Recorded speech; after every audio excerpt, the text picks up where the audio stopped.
what document we would be entitled to. Our exhaustive negotiations with the Department of Justice have unfortunately left us back where we began, with unprecedented obstruction by an administration that has now announced its intention to block all attempts at congressional oversight of the executive branch. It is our constitutional duty to respond. Okay, but can the Attorney General and or Trump administration be forced to meet the demands of the House Judiciary Committee to give the unredacted report? AFA counsel Abraham Hamilton III says, no, in order for William Barr to provide Congress an unredacted copy of the Mueller report, he would have to violate law passed by Congress to do so. Remember, following the impeachment of Bill Clinton, Congress made the decision that we don't want Congress to get entire special counsel reports in the future. So they passed a law called the Special Counsel Statute that prohibits a releasing of an unredacted special counsel investigation to Congress. So literally they're attempting to hold William Barr in contempt for complying with the law that Congress passed. More on this story at onenewsnow.com. Homegrown may take on a new meaning with a new tariff announcement by the Commerce Department. Teresa Crowley has all the dirt. Homegrown may be the best bet, with the Commerce Department announcing a big-ticket tariff on fresh tomatoes from Mexico, a 17.5% tariff on vine-ripened and other fresh tomatoes. According to Arizona State University economists, that could translate into a 40% price hike from May to December and 85% in the winter when there are fewer domestic producers. The prices of canned tomatoes wouldn't be affected as much. A quarter of tomatoes consumed in the U.S. are eaten raw, and the U.S. is still the biggest producer in the world. Therese Crowley, Fox News. Well, they bought a box of Legos for a kid and got 40 grand in drugs instead. Lillian Wu has that story. 3 women visiting a consignment shop in South Carolina picked up a box of Legos, drove home to Georgia, and gifted it to a child who opened it to find over 3 pounds of methamphetamine inside, according to the Statesboro Herald. The $40,000 worth of meth handed over to the Bullock County Sheriff's Department, who called in DEA agents. Authorities believe the drugs were likely mailed to the wrong address, explaining dealers often send to abandoned addresses, but the Postal Service often won't leave those packages. They're eventually auctioned off when unclaimed. Lillian Wu, Fox News. Finding an Uber or Lyft ride today may be a bit more difficult as drivers hop out of their cars and take to the streets to protest around the country.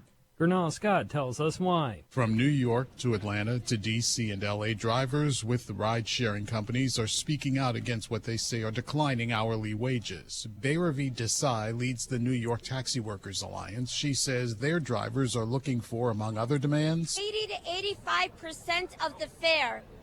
No more upfront pricing where drivers are cut out of the fare revenue. Protests are ranging from a few hours to all-day walkouts. Uber and Lyft issued statements saying they are constantly improving the work environment for drivers. Uber plans to have its initial public stock offering tomorrow. In New York, Gernal Scott, Fox News. In final news this hour, a gallon of regular gasoline will set you back on average $2.88 today.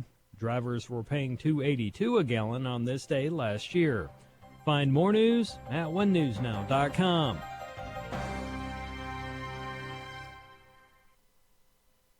Bishop Vincent Matthews. Every one of my children have gone to college, that are in college on an academic scholarship. And we taught them in our home. So reevaluate wherever you bought your hair or got it done. One day it's going to be out of style. But your heritage is not just for what am I going to do today. It's for your children's children's children's children's children. The Marriage, Family, and Life Conference is coming June 20th through the 22nd. Learn more and register at urbanfamilytalk.com.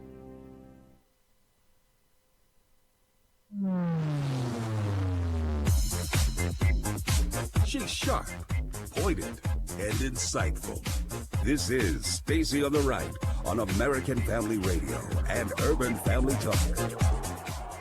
If there is anyone out there who still doubts that America is a place where all things are possible, America was founded on liberty and independence and not government coercion, domination, and control. We are born free, and we will stay free. Tonight, we renew our resolve that America will never be a socialist country. What magic wand do you have? A really strong job report to start the year, finishing really after a very strong year last year, 2.6 million jobs created last year, and here, the first month of this year, 304,000 net new jobs. That's more the economists had expected. And now, Stacy Washington. Oh, yeah, it's me. I'm back, and there's so much show for you today. So much show. So let's get right into it. Let the peace of Christ rule in your hearts, since as members of one body, you were called to peace. And be thankful. Proverbs 22:29 says, "See thou a man diligent in his business, he shall stand before kings, he shall not stand before mean men." And Romans 14:19, which says, "Let us therefore make every effort to do what leads to peace and to mutual edification." So I picked those verses for today because guess what? Sometimes we're worried about what other people are doing. I find myself doing it. I know other people do it to me because they text me or they call me and I'm like, wow, deeply into my business, I see. We all do it and we're all guilty of it. And so what we have to do when we find ourselves kind of really obsessed with what other people are doing is just come back to the source. God has given each of us a very specific job to do. He wants us to do that thing. And when we're focused on other people and what they might be doing, we can't get that done. So what we want to do is make sure that we are at all times about the business of our Father, the assignment that he gave to us so that we can accomplish it and glorify him. And so these verses are really, really encouraging because let the peace of Christ rule in your hearts. That's Colossians 3:15. Since as members of one body, you were called to peace. We're called to peace, peace among men, peace in our families, peace among each other. That's what we're called to. So it's pretty exciting to have all of this going on right now and to have our wonderful, just the ability to come here and do a show and kind of get things going here. And today on the program, we're going to be chatting with Jessie Jane Duff. She's Gunnery Sergeant Jessie Jane Duff. And we're going to chat with her and also Mark Walters of Armed American Radio. Now, you guys know Mark Walters. Remember when all that went on? The whole America's First Freedom cover story and the Fox News pieces and stuff like that. And it was because I'd been suspended from the St. Louis Post-Dispatch. And then after that, I had, it was clearly, just a God thing, a really wonderful run with the NRA and writing for them. And then we went forward from there. And last year in the fall, the Second Amendment Foundation gave me their award for journalism, Journalist of the Year for 2018, which was so fantastic. And so he's going to join us today to talk about the Colorado school shooting, the gun-free zones, and what kind of lunacy we're seeing. We actually now have an entire party of people, political party, who regularly advocate for the very circumstance that permits deranged gunmen to kill innocents. And that is, they want gun-free zones. They want more gun-free zones, as if the ones we have now haven't been deadly enough. So Mark will join us to talk about that in the third segment. Right now, up until the first guest, call lines are wide open for you, 866-963-2037, 866-963-2037. So right now, let's talk Heavenly Chicken. When you hear Heavenly Chicken, do you think about Chick Fil A? Do you say to yourself, chicken? Yeah, I do. Now, I'm on like a less meat regimen, so I'm not eating as much meat as I had previously. And I find this is pretty helpful. I'm actually enjoying it. But that does not include completely, calling off on Heavenly Chicken, which is Chick Fil A. So it's interesting. They're in the news a lot today because people really hate them. So this is a great lesson for us as individuals that if we go about doing what God has let us to do, he says, Stacy, you go do this. John, you go do that. Mary, you go do that. Whatever your name is, you go do that. God has something for you to do. And if you go do it, even when the onslaught comes, when the enemy comes in like a lion, when he is at your door, you're still going to prosper. The Bible also says in Psalms Psalm 21, that he prepares a table for you in the presence of your enemies and your cup will overflow. But that's if you're obedient, you're doing what he called you to do, and you're operating not on your own strength, but on his strength, which is what the Chick Fil A company, that's what they do. It's a pleasure to serve you. There's nothing like hearing that before you get your chicken. So the two headlines, and we have callers. So what we'll do is I'll just give you the headlines here and then we'll go to the calls. Chick Fil A has been compared to pornography by a university faculty group that's pushing to get rid of the chicken chain on their university campus. So remember all these protests started back in 2012, and they're actually saying at Cal Poly San Luis Obispo, that's quite a mouthful. So California Poli Sci San Luis Obispo, the faculty there are saying that having the Christian-friendly business on campus is like showing their students explicit films. We don't sell pornography in the bookstore, and we don't have a Hooters on campus, and we select these things based on our existing values. So they're saying and this is Academic Senate Vice Chair Thomas Gutierrez, that we need to get rid of them. So 38 of 44 members voted in favor of ending the restaurant's presence at the California school. But here's the cake taker. They've been there for 25 years. So there's that. Now the heavenly chicken is like pornography. You can't make this stuff up. And then Chick Fil A prepares a table before you in the presence of your enemies. Your cup will overflow. Surely goodness and mercy shall follow you all the days of your life, and you will dwell in the house of the Lord forever. That little bit right there, that's this headline. Chick Fil A to become the third largest fast food chain in the United States amid growing popularity. They're set to become the third largest fast food chain as their signature chicken sandwiches and waffle fries soar in popularity. And here's the fantastic thing.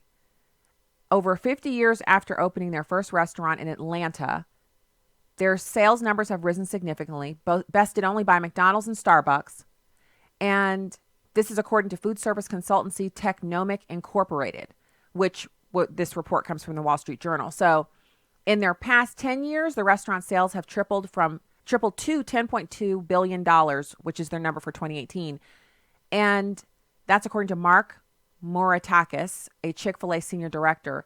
He says, we've been pretty consistent in how over multiple decades we're going to take it slow and steady. It doesn't hurt that they host Bible studies there. It doesn't hurt that in the bathroom you can not only wash your hands but also put on lotion, and it's not the cheap lotion. It doesn't hurt that the bathrooms are always clean, and it never hurts that some days when you pull up and you're ready to order your coffee and your breakfast chicken sandwich, they say, you get a coffee and a breakfast sandwich for free today. Would you like anything else? And you get your free breakfast and keep on rolling. That doesn't hurt. It doesn't hurt that I've never been there and had anybody rude at the window.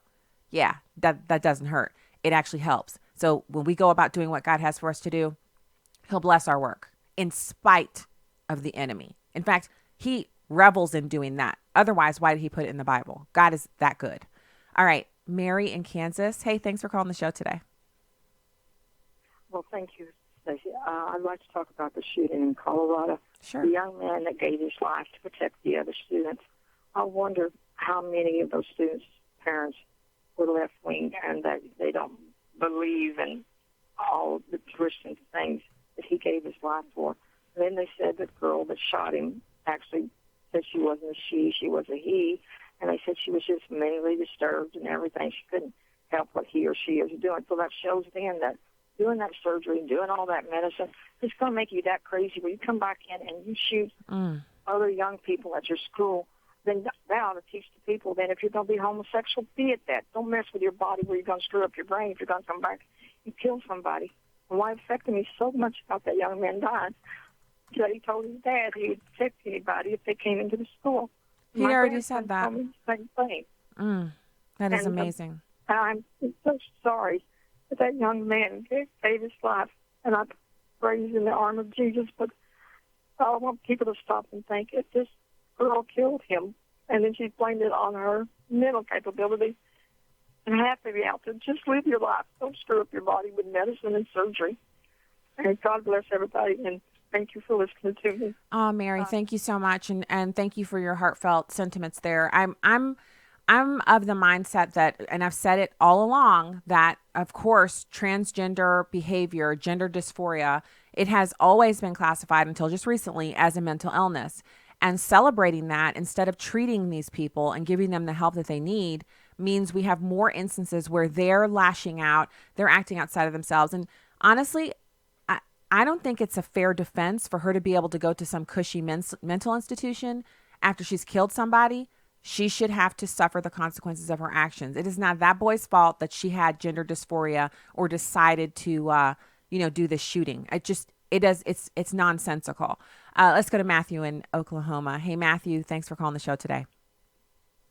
Hey, good morning, ma'am. How are you? Good morning. Doing pretty good. Or afternoon. Yeah. Awesome. I love your show. I really appreciate your perspective. It's always right on. And I just want to tell you, I work in a public school, and, as a Christian and former military member, my perspective is this on the whole issue with guns. You can't stop someone with murder in their heart unless you have the fear of God or a good man or a good woman with a gun. There's, those two things will fix the problem. And I think it's ridiculous. I don't think there should be any gun-free zone in the United States, with the exception of the courthouse and the police station. Let them take care of their own security. But everywhere else we should be able to protect ourselves. That's the essence of the Second Amendment. Mm-hmm. And you're so that right. was just my thought. Thank you, Matthew, and thank you for your service and for your continuing public service and working in, education. I appreciate that. We appreciate you. So I can't disagree with anything Matthew said. He's dead on the money. If there's anything we know, it's that when you say, put a little sign up and you put that on the door, that means you're saying you can come in here and shoot people with impunity because we don't have any guns in here. And we're just going to trust you, bad guy, not to come in here and do that.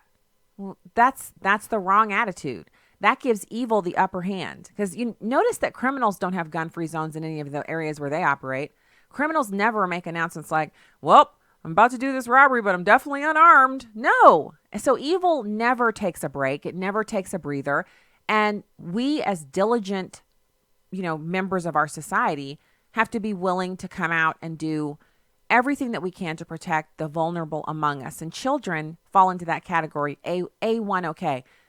But I have to say this, I can't take calls like those two on this subject without saying it is biblical that when we say, you know what, God, you get out. You don't be here. You don't belong here in our public square. You don't belong in our schools. You don't belong in our public. We can't have children bumping into the 10 Commandments and learning that they shouldn't kill or they shouldn't steal or they shouldn't covet. We can't have you and your crosses and the representations of Jesus Christ's work on the cross. We can't have that out in public. We can't say that stuff, which is exactly what we've said, and then expect everything to continue on hunky-dory as it has been before. Now, one of the primary reasons that we didn't have as many school shootings before was obviously there were more intact homes. Parents were in the home, both of them. The other thing is obviously kids had guns at school because they were in rifle clubs. They could bring their gun to school on the bus and either leave it with the bus driver or take it into school and put it in their locker and then get it after school and go to target practice. So there were guns all over the place. People got into fights. I'm sure there were evil kids back then, just like there are now, but it didn't escalate into what we're seeing. So, yeah. Also, I wonder how it's okay in this news story for them to say that this transgendered, so it's a boy that thought he was a girl. How are they even making that delineation in this story without getting totally worked over the coals by the left? Double standards, double rules, whatever. All right, when we get back, we're going to have Gunny Sergeant Duff. She's a good friend, and she's going to be awesome. All right, stay right there.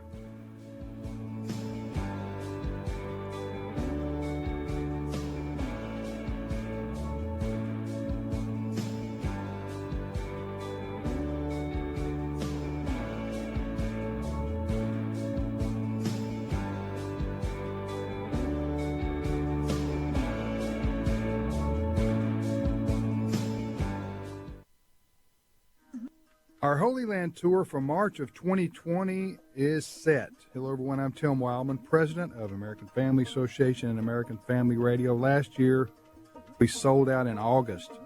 and I expect us to do that again this year. There is such a high demand, especially among Christians in America, to see Israel, the land of the Bible. So we're going again in March on our annual trek. So I wanted to go ahead and let you know, if you want to sign up and register, get more information, whatever the case may be, if you want to go to our website, twholyland.com, twholyland.com, everything is there, twholyland.com. You can even print off a brochure from that website. It's going to be a wonderful time visiting Israel with brothers and sisters from across our country as we go to the Holy Land in March. So go ahead and get signed up now, twholyland.com.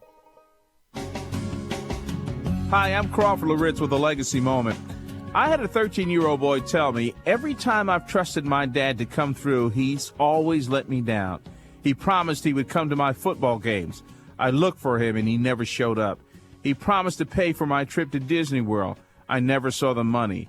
He promises to hang out with me, but most of the time he cancels and says something has come up. When this kid told me this, my heart was broken. I thought to myself, who can this kid trust? A lot of that in which we place our confidence is not very trustworthy. Let's face it. In fact, apart from God, nothing in this life is ultimately a sure thing. People let you down. I've let folks down. It's called being human. Having crowded schedules, sometimes making wrong decisions and choices, and yes, even sometimes our own sin. So we're not perfect and we're not ultimately trustworthy, but there is one who is totally trustworthy. Listen to these words in Psalm chapter 40, verse 4. How blessed is the man who has made the Lord his trust, and has not turned to the proud, nor to those who lapse into falsehood.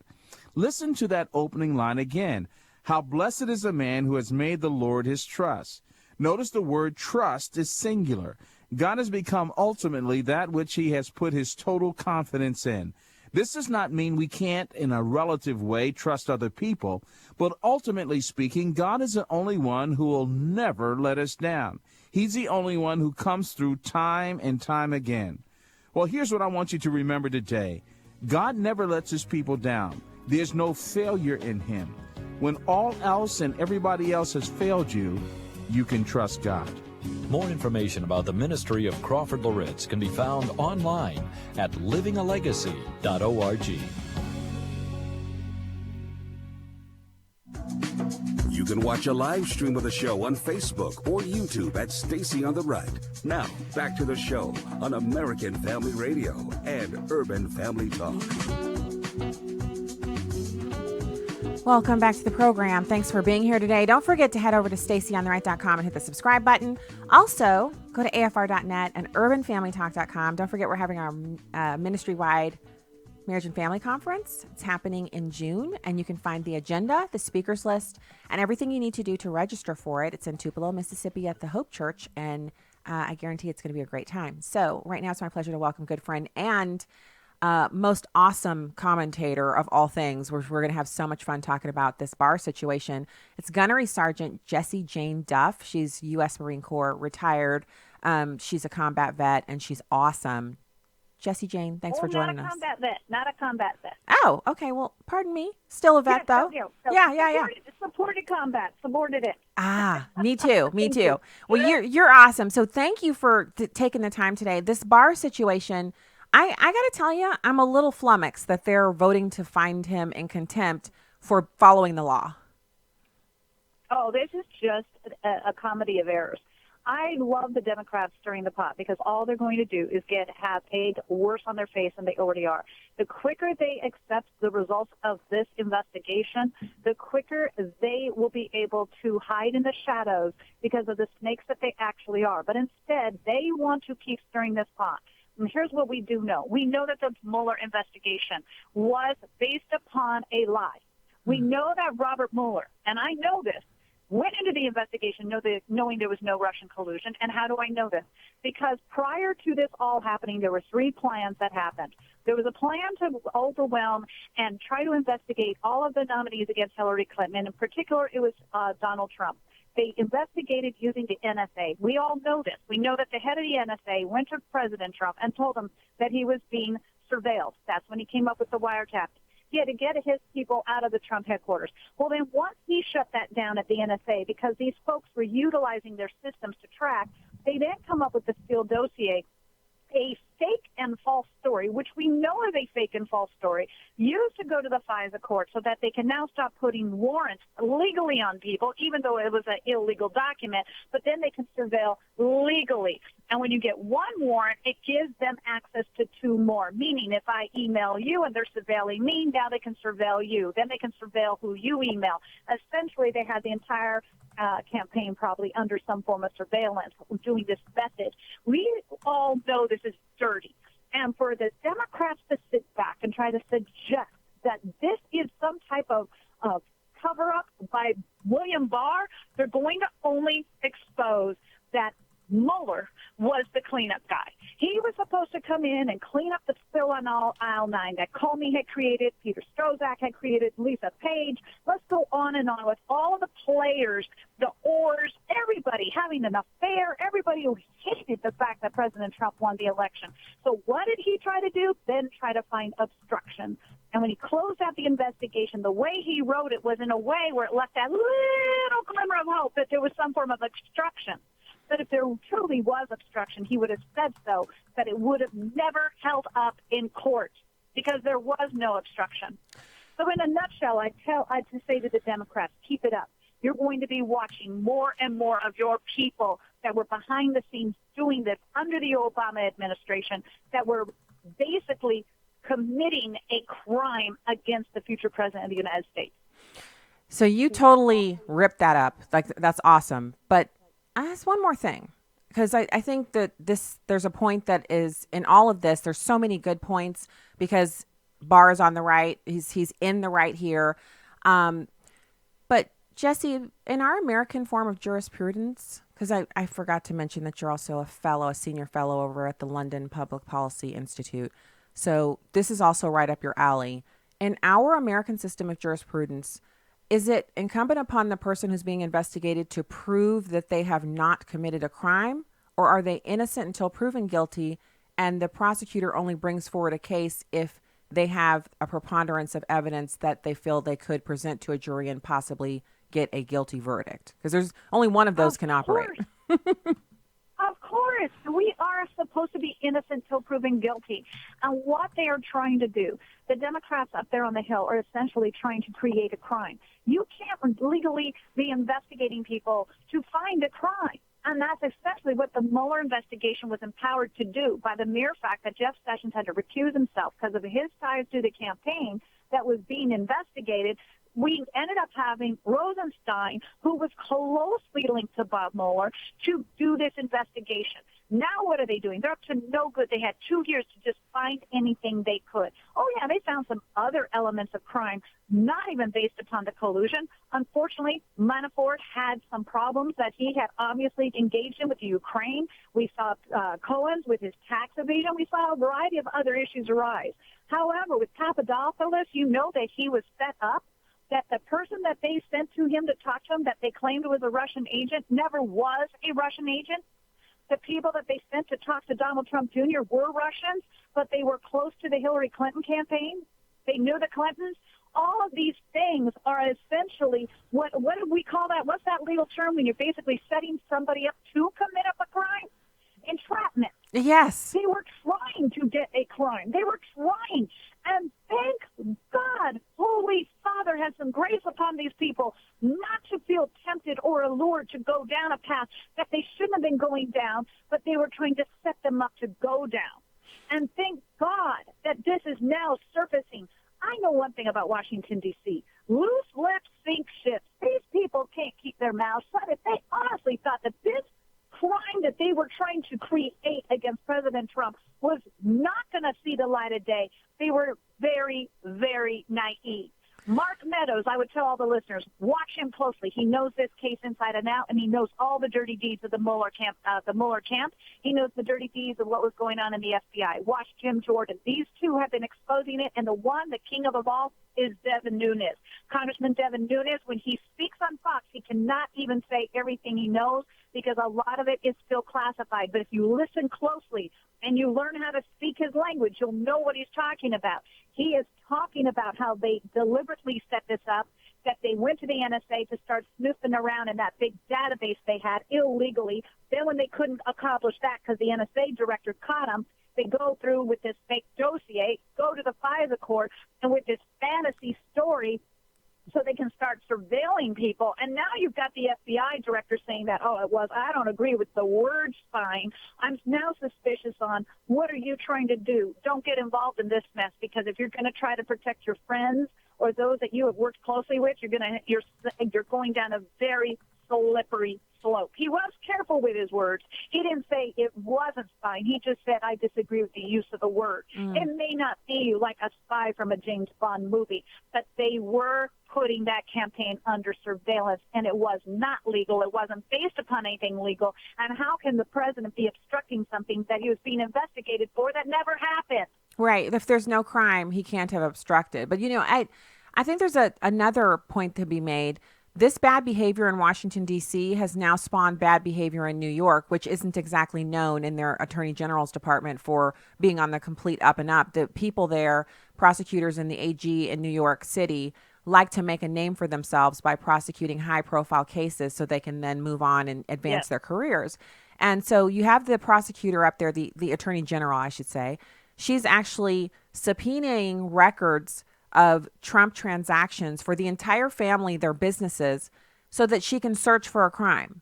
Again, I go back to the very basic Anglo-Saxon form of, judicial system that we have here, which is innocent until proven guilty. If her, investigation, which is a witch hunt, is allowed to stand, then that means AGs across the country can say, you know what, I don't like that Democrat. I don't like Nancy Pelosi. Exactly. I want to subpoena her bank records for the winery and the restaurants and she's got a bunch of business interests and she's really, really rich, just like Donald Trump. So it could really be, this could backfire on them. I think about the Bible verse where it says in the Bible, if you set a boulder up to roll on your enemy or your neighbor, the boulder will roll down on you. The trap you set for your enemy, you will be ensnared in it. The Democrats are really toying with fire here because, Jessie, you and I both know, those ones, they know a scandal. They know how to crack up on a scandal real good. They don't want attorney generals across the country looking into them. They don't want that.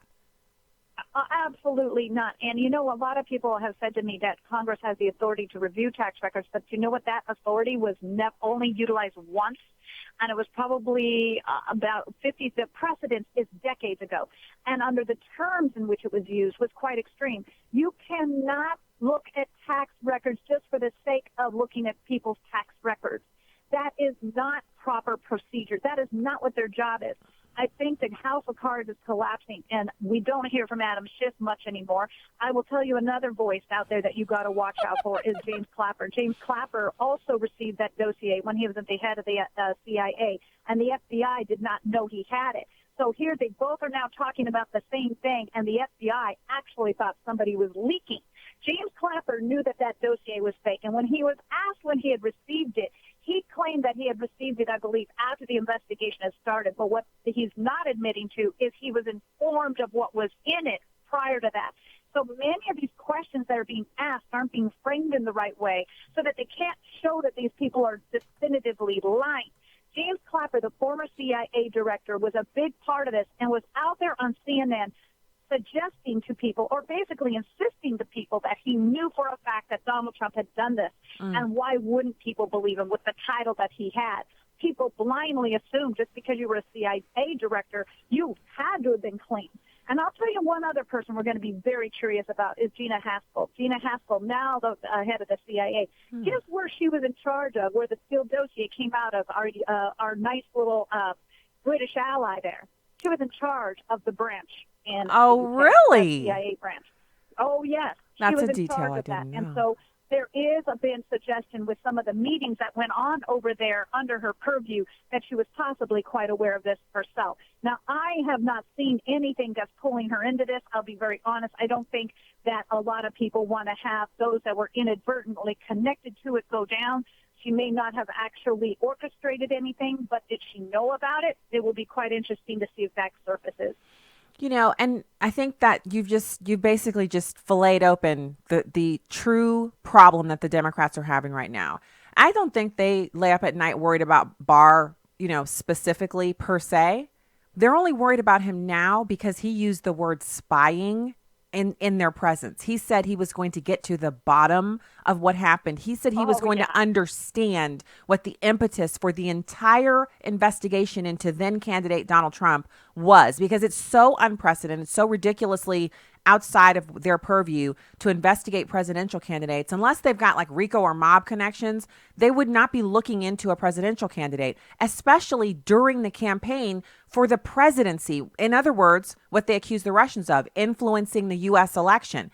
I believe that the holding on of the Mueller report until February of this year actually influenced the midterm election. So they've got some really hot potatoes they're trying to like navigate. They don't have any of those little oven mitts. They're just out there with their little naked hands just trying to hold the hot potatoes, and they don't know what to do. And they're blaming everything on Barr. But all he is he's just the cleanup guy. He's got a mop and a bucket, and he's like, I think I smell a mess in here, and I'm here to clean it up. I don't think he's the cleanup guy. I think he's the exposer.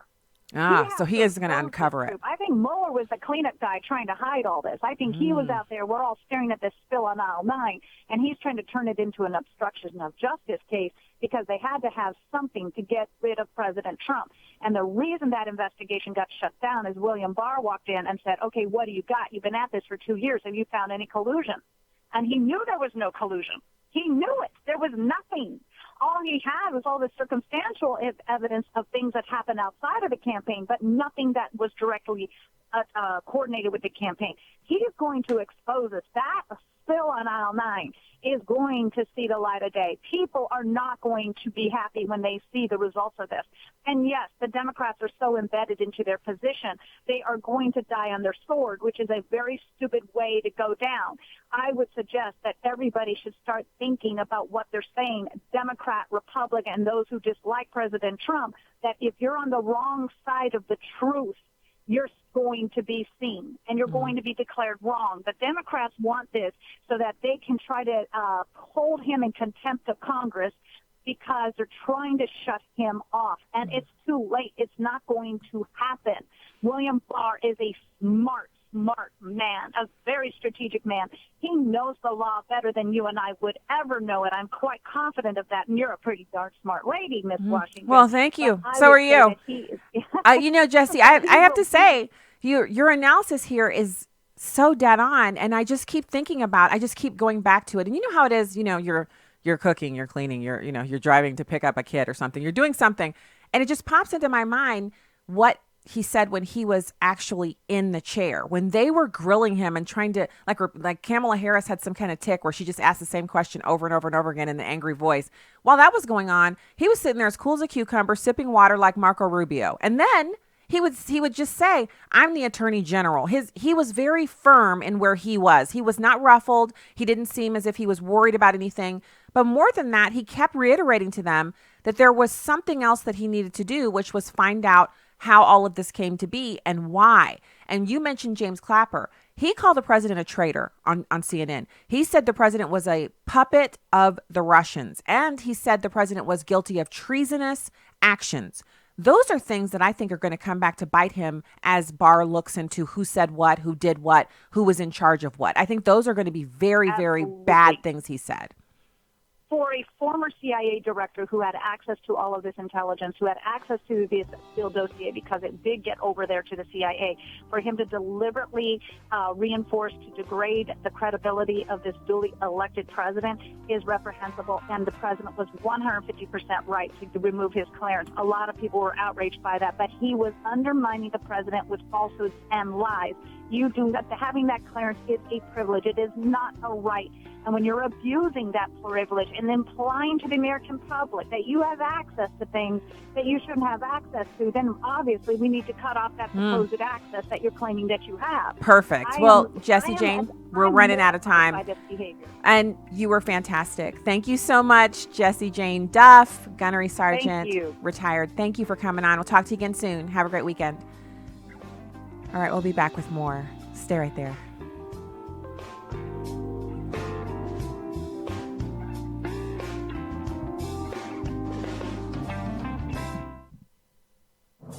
This is Uncommon Moments. Here's former Super Bowl winning NFL coach Tony Dungy and his wife Lauren sharing from their book Uncommon Marriage. Prioritizing family time was something Lauren and I learned from Coach Noel of the Pittsburgh Steelers when we first got married. He gave his assistant coaches plenty of vacation time and always scheduled a long break before training camp began. He never called us over the summer asking us to come into the office or to work.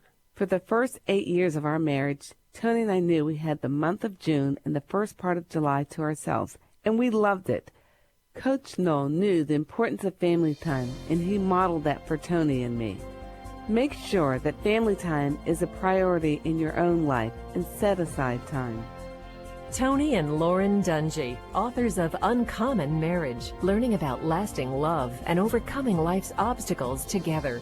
Discover more at CoachDungy.com. Stand by. The B-Sack Radio Show spotlights Christian rap artists. Never try to put me on the pedestal. The Lord is working on me. I'm getting better still. Hear in-depth interviews and news about upcoming releases. What's your motivation? Jesus, he's our motivation. B-Sack is the Biblically Sound Artist Coalition. Don't miss the B-Sack Radio Show. Saturdays from 10 a.m. to noon Central on Urban Family Talk. Chris Brooks. We cannot underestimate the responsibility of evangelism. That is why shows like this, Equipped, which is committed to equipping you every day to live, share, and defend your faith, are extremely important, because anyone who does not confess Jesus Christ as their Lord and Savior is outside of God's saving grace. Equipped. Weekdays at noon Central on Urban Family Talk. This is Poll Paris with Fox News Director of Polling, Dana Blanton. Last week, a coworker, while bemoaning that we'll hear about 2020 presidential polls for the next year and a half, declared early polls on the race meaningless. Wow. Here's why I say they're valuable. Without polls, who would believe that after the Me Too movement and despite the most diverse primary field ever, 2 white men in their 70s are leading the Democratic race? Early polls tell us that, and they show us how candidate support changes over time, or that it doesn't change. For junkies tracking Democratic primary polls, take care when comparing numbers. Some pollsters have the respondent volunteer the name of the candidate they support. Others read a list and the respondent picks. Both are valid methods, but can yield different results. Plus, the race is still taking shape as more candidates jump in. How does that affect the race? The polls tell us that too, and we'll be following them for the next year and a half. I'm Dana Blanton, and that's your Poll Paris. Welcome back to Stacy on the Right on American Family Radio and Urban Family Talk.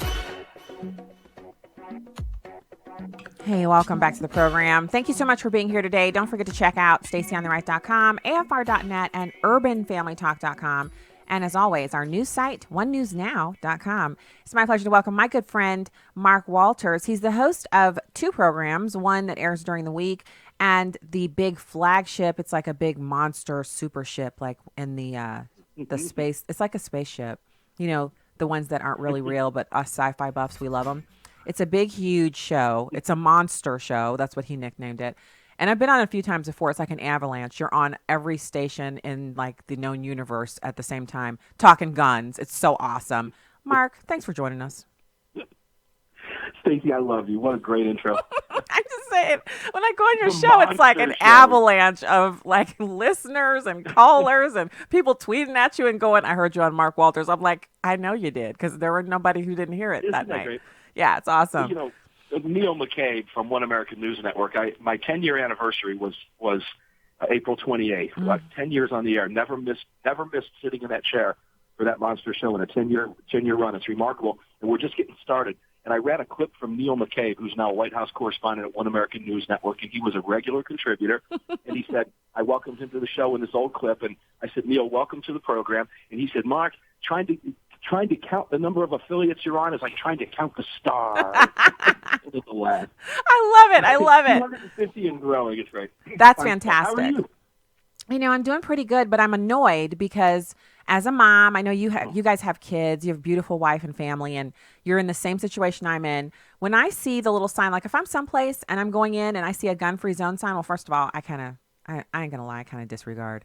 I only pay attention if it's a federal building. But if I see that sign, I immediately know, okay, so danger is higher in here because bad guys think nobody in here is armed. And that is the situation in the K through 12 public schools across this country. Pretty much, just there's a few bright spots, but everywhere else it's just a dark tunnel with kids in it, and bad guys can go in. And this situation in Colorado is no different. I know the players are different, but in essence, it's I'm going to go to school and shoot it up, and I don't have to worry about anybody shooting me back because I know it's a gun-free zone. Well, and what's interesting about everything that you just said is there's really no such thing as a gun-free zone, and you just showed why. Because criminals ignore those signs because criminals don't pay attention to the law. We all know that. Mm. So if you're a criminal and you decide you want to carry a gun somewhere you're not supposed to go by law, not just by policy, but by law, there's no such thing as a gun-free zone. There's no such thing as a gun-free school when a criminal, well, there is, and so the criminal decides to make it a gun zone. Right. Go in with the intent to do harm, as we saw yesterday or over the last couple of days. And we see this time and time again. We have a terrible problem in this country, and we have a terrible problem with a generation that seems to be suffering from the problem. I never had this issue when I was a kid. Stacy, did you? No.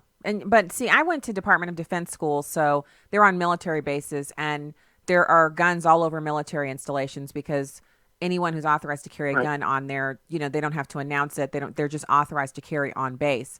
It's to me, it's not really that different than regular society because as a civilian now, I've been a civilian for 20 years plus. I never really think, oh, no one around me is armed. I rather assume, to be on the more the proactive suggestion or thought process is, I would assume that everyone here is armed, or at least someone here is armed, and then I operate accordingly. I'm not really worried about it because I'm not planning on harming anyone, but I assume that because this is America, 400 to 600 million guns, there's got to be somebody around here who's carrying. But I also know what you said to be the truth. Criminals have never paid attention to laws. That's why they're criminals.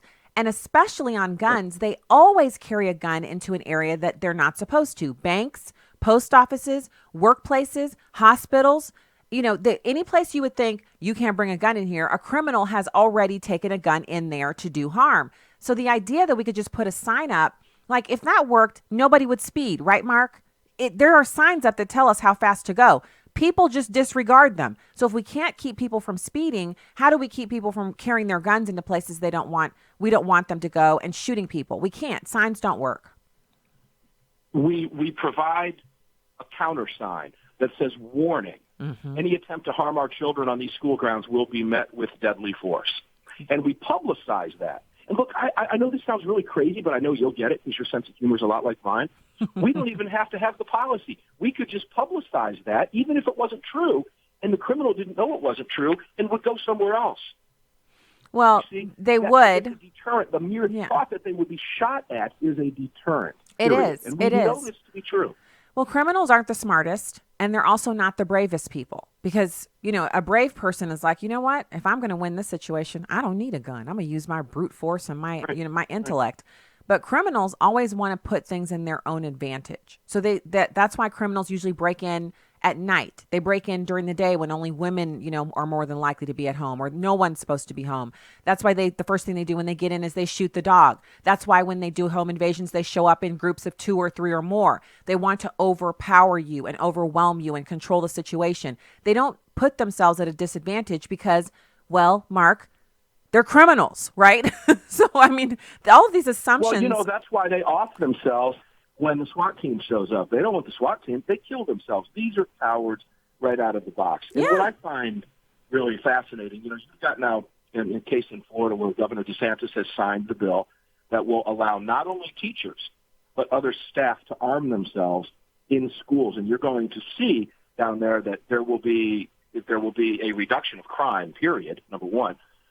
You more than likely will not see another parkland. But you've got counties that are criminals already know where to go. For example, Hillsborough County has said that they will not allow the school boards in that county and Pinellas County and others are already declaring themselves to be victim zones and killing zones by telling criminals that they're not going to allow their teachers to carry. So if you're a criminal, where are you going to go?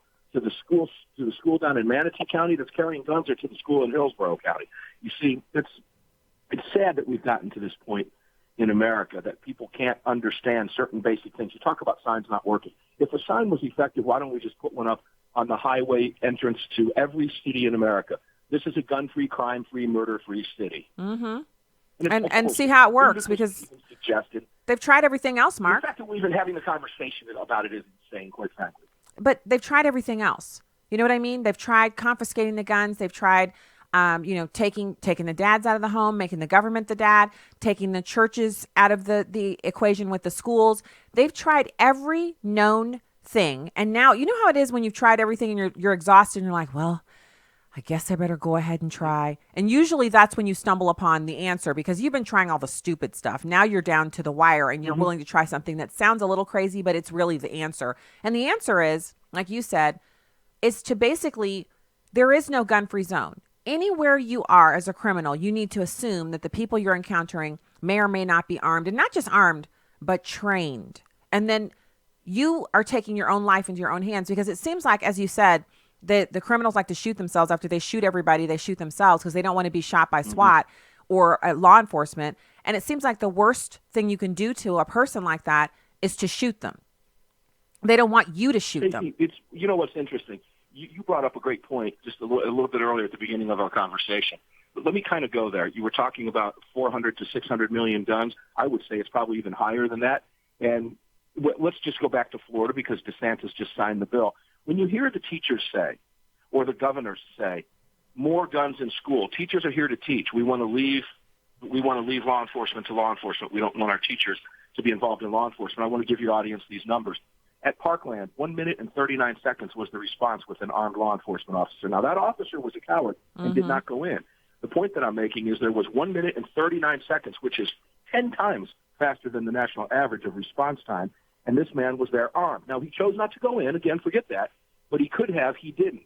Here's what happened. In the 1 minute and 38 seconds leading up to his arrival, the 1 minute and 38 seconds preceding his arrival, 20 people were shot, 9 fatally, in 1 minute and 38 seconds.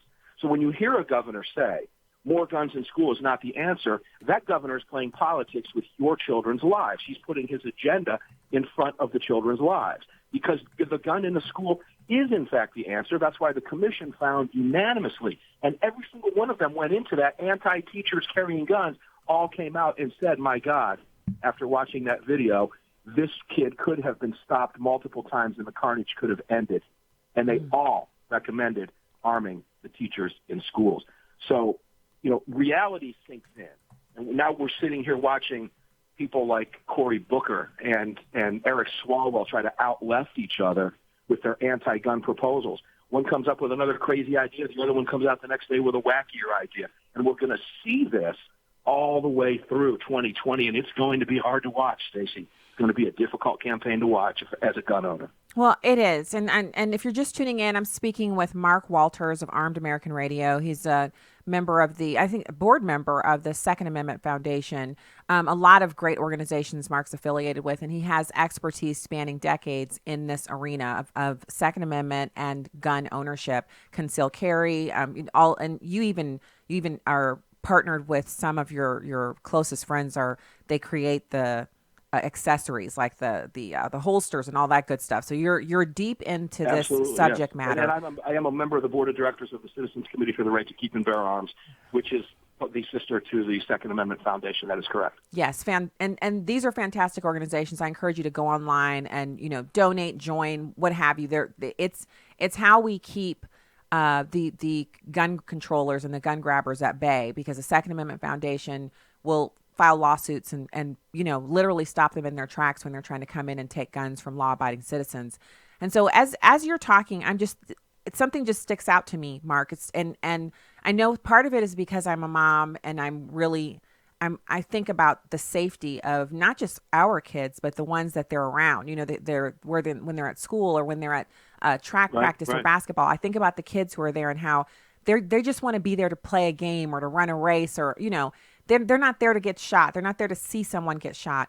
But when evil rushes in, you have to be ready right? You said a minute and 38 seconds. And the way you described that, 9 fatal shots and 20 in all shot in a minute and 38 seconds. This isn't about magazine rounds. Sure. It's not about gun capacity or whether or not the kids had access to AR-15s. It's about having someone in that building who's closer than a minute and 38 seconds. Someone in the building who's already there, who's already armed and already prepared to engage a shooter.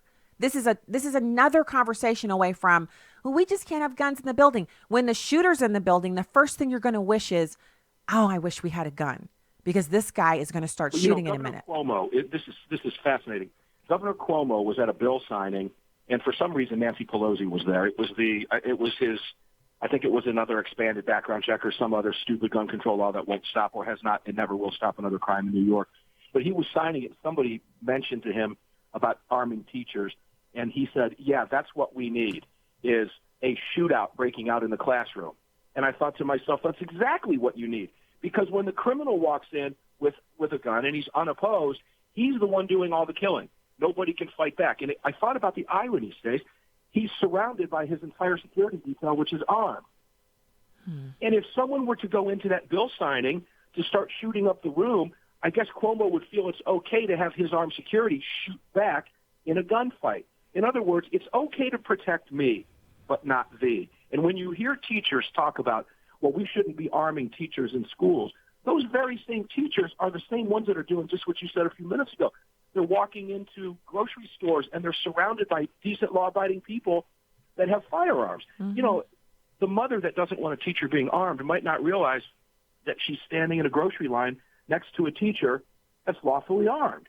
What makes that teacher so dangerous in the classroom but not in the grocery store? These people aren't thinking rationally. It's derangement syndrome. They've swallowed the red pill, and they've just been sold a bill of goods. And unfortunately, the people at the top of the gun control food chain know this and use them and exploit them to push their gun grabbing agenda, which is ultimate disarmament of American citizens. That's what they're pushing. And it sets kids up to get shot. It sets people up to get shot at work. It sets, you see what I'm saying? It's like, I'll never forget. And I think we were laughing about this because you were trying to imagine me in the crack team training session that they have here at one of the gun shops. The one, actually, it's the place where I got my concealed carry. And I went to their civilian armed response class. It's called CRACK for short. And so what I was shocked by was how nervous I was. I knew I was in a training situation. I'm concealed carry certified. I was carrying a paint gun it's like a Sig Sauer like not military, police issue, but it's a paint gun. So I have on a vest and everything and a mask. So if I get hit with it, it will impact me, but it doesn't hurt. And I still was just pumping with adrenaline in the grocery store scene. It's like a gas station type, right, convenience store. And you're in there and you have a list of paper that they hand you and a basket, and you're supposed to pick these fake items off the shelves and put them in the basket. But someone's going to come in and create a confrontation. I was freaking out. And so when he finally did, I couldn't believe how fast I unholstered that weapon and put him down. Mm-hmm. And what was funny about it, Mark, was they were laughing at me because I was so nervous, but I did it correctly. But that was a fake scenario, and I knew it. So this idea that we're not supposed to have guns out, it's ridiculous. And that's why I'm so glad you're doing what you're doing. We're right, and we're winning the battle. Absolutely, absolutely. Mark Walters, I'm going to tweet you. Everybody go to Stacy on the Right on Twitter. You can find him there. Also, saf.org. And what's your website? ArmedAmericanRadio.com. Thank you, Stacy. All right. I'm looking forward to seeing you on my show Sunday. All right. Talk to you then. Hey, God bless you from the heartland. OneNewsNow.com. News and information up next.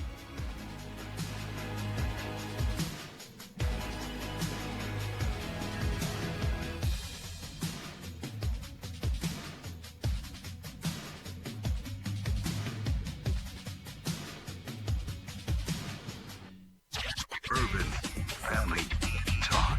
Urban Family Talk. As millennials, we have more than $1 trillion in purchasing power. So businesses are watching us. But millennials are losing our faith. So we know Satan is watching us. Engage Magazine is for millennials by millennials. And it speaks to faith, purpose, and a closer walk with Jesus. Because above all, God is watching us. Visit engagemagazine.net and listen Saturday afternoons at 5:30 Central on AFR. truth, wisdom, empowerment. Urban Family Talk, a ministry of the American Family Association. For American Family News, I'm Chris Woodward. President Trump says the U.S. will not let China renegotiate a trade deal that's been in the works for months now. The president says that Chinese President Xi Jinping has reached out.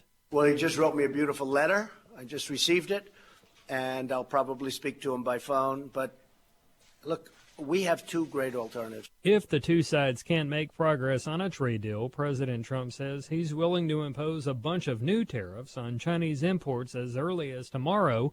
If that happens, China says it is prepared to retaliate. Investigators have seized a cache of firearms in an L.A. mansion. Tom Graham has details. Neighbors in a posh area of Los Angeles are expressing shock. You don't want this in your backyard. In the early morning hours, police and federal agents raided a mansion on the border of the Bel Air neighborhood near the Playboy Mansion. They were acting on a tip about gun sales in the area. Police Lieutenant Chris Ramirez says they had to use a truck to remove all the firearms they recovered. Over 1,000 types of weapons, rifles, shotguns, assault weapons, pistols. So far, one suspect is facing charges. Tom Graham, Fox News. The California Board of Education has approved new sex education guidelines for grades K through 12. The guidelines are designed for public school teachers and encourage classroom discussions about sexual orientation, gender identity, and LGBT relationships. Attorney Brad Dacus of Pacific Justice Institute. This is a very serious blow to religious freedom, to parental rights. We at Pacific Justice Institute have spoken out against this. We testified against this. We were at the rally at the state capitol yesterday. Needless to say, we're not finished with this.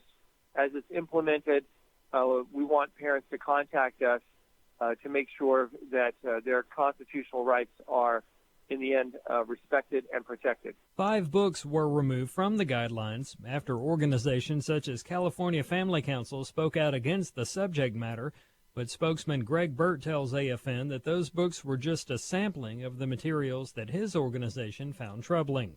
A Pennsylvania political figure faces more problems in his dealings with pro-lifers. State Representative Brian Sims caught attention after he posted on social media an 8-minute video he recorded harassing an elderly lady praying at a Philadelphia Planned Parenthood. He is also accused of intimidating teenage girls praying at the same facility. He's been soundly criticized, but Maria Gallagher of the Pennsylvania Pro-Life Federation details his latest difficulty. The Pennsylvania GOP has sent a request to the U.S. Attorney, the Attorney General, and the Philadelphia District Attorney seeking a criminal investigation into the outrageous conduct by State Representative Brian Sims. Aside from harassing pro-lifers, Sims asked that people identify the addresses and phone numbers of the victims, allegedly to cause further problems for them on home turf. We are calling for the resignation of Representative Brian Sims. He has disgraced his office. He's overstepped his authority. He violated the civil rights of women who were simply praying outside an abortion facility. Gallagher also told AFN local authorities are looking into the matter, but adds that elected officials should understand not to badger or hound people who are simply exercising their First Amendment rights. I'm Charlie Butts. And Alabama lawmakers postponed a vote on a proposed abortion ban after anger erupted in the state Senate when some Republicans stripped exceptions for rape and incest from the bill. The Alabama Senate delayed debate until next week. Democrats and some Republicans objected to the exceptions being removed without a roll call vote. Upset senators began shouting in the chamber. Senate President Pro Tem Del Marsh suggested lawmakers go home for the weekend and resume debate on Tuesday. The Alabama bill would make performing an abortion at any stage of pregnancy a felony. Find more news at onenewsnow.com. We're also on Facebook, Twitter, and the free One News Now mobile app for Apple and Android devices.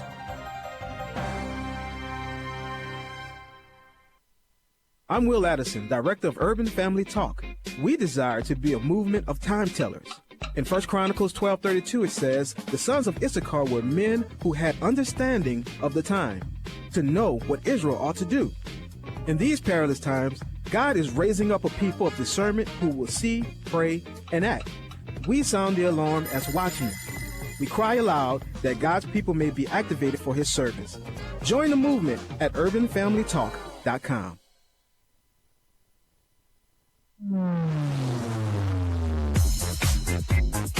She's sharp, pointed, and insightful. This is Stacy on the Right on American Family Radio and Urban Family Talk.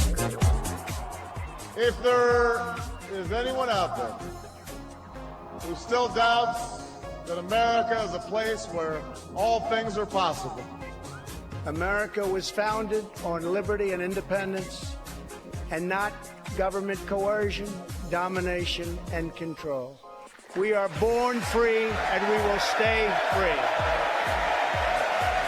Tonight, we renew our resolve that America will never be a socialist country. What magic wand do you have? A really strong job report to start the year, finishing really after a very strong year last year, 2.6 million jobs created last year, and here the first month of this year, 304,000 net new jobs. That's more than economists had expected. And now, Stacy Washington.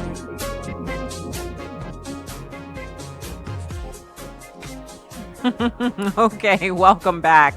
That was so great. Jessie Jane Duff and Mark Walters, those are some speed talkers. Yes, you guys know how much I love that. All right, welcome back to the program. This hour of the show, we are going to be digging in the New York Times taxes story about the president. I have a little bit of detail on that I just want to share. If you're just standing around someplace or minding your own business and someone says, yeah, Trump lost a lot of money, like $1 billion. He lost more than most rich people even have. He's a loser. I'm going to give you exactly what you can say back to that totally makes perfect sense, especially since if you hadn't seen it, I know I've mentioned it before that we watched The Apprentice back when it was live on TV. And it was good. It was good television for especially considering what passes for reality television now. It was really good. The very first show, he launches into an explanation. Hey, I've lost a lot of money and I've gambled and I've lost on real estate investments, on partnerships, on business deals, and I'm back and I'm bigger than ever. It's a awesome bit of information that he shares there. I'm going to try to find that audio. Maybe we'll have it for tomorrow. But regardless, it's actually funny that they're so focused on his tax thing. That's all they could find. It's hilarious. Really, it is. And I might break out cackling. Like, it's just possible that may happen as well. Just warning you, just in case you want to laugh too, so you don't spit out your coffee when you hear me start cackling like a lunatic. Because I feel that there's a certain level of levity that's present here that I'm not going to be able to ignore it for long. We're also going to chat with Phil Kerpen, president of American Commitment, about the Consumer Financial Protection Bureau, their action that they've taken to reverse Obama's crackdown on small dollar loans. And this is one of those ones where sometimes people will say, oh, you're okay with that?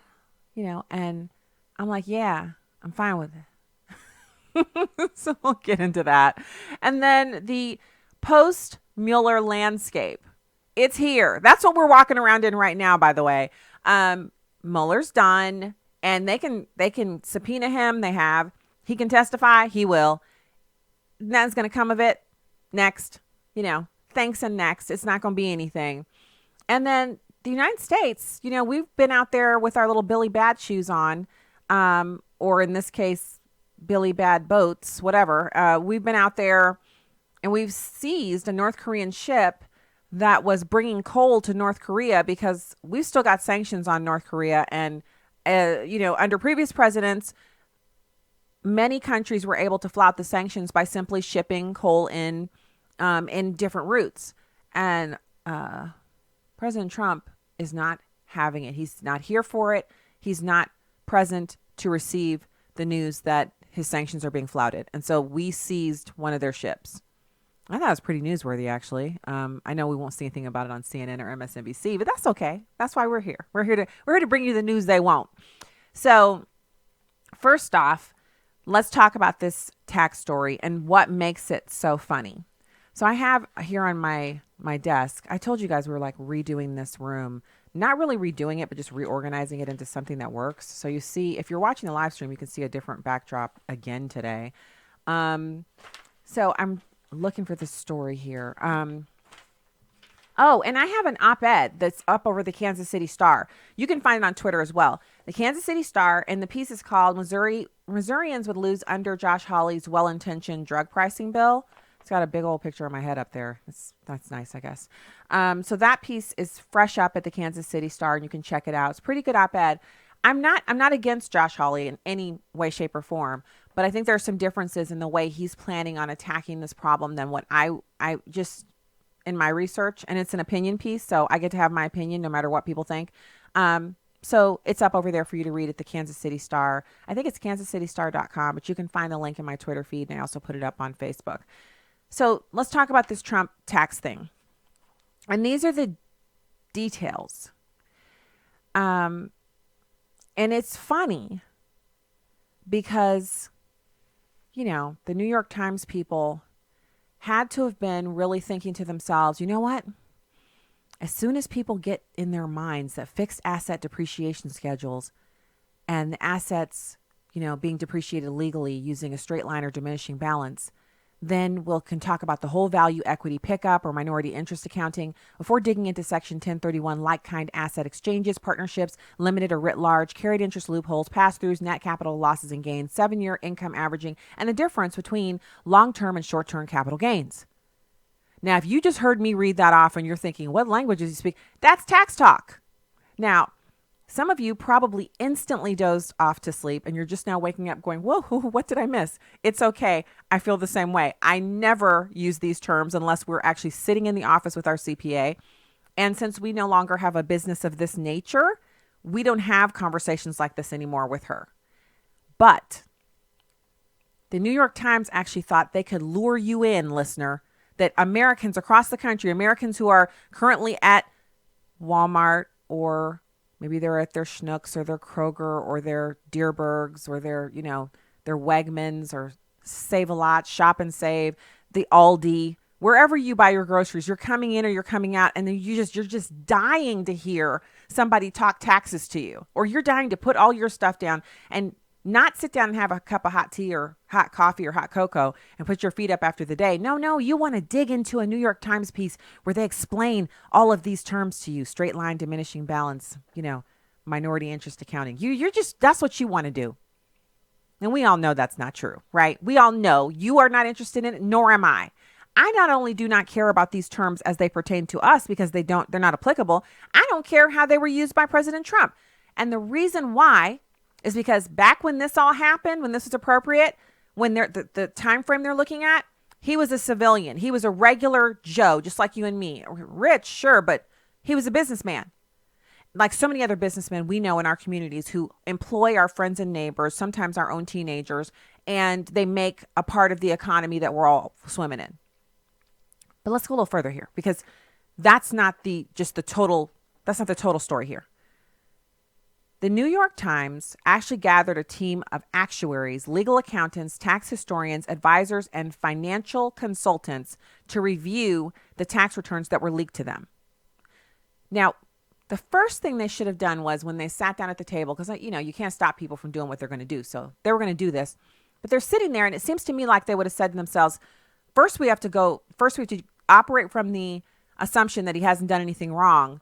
Because if he had, he's been audited for each of these years. The IRS already would have leveled fines against him for flouting the tax code.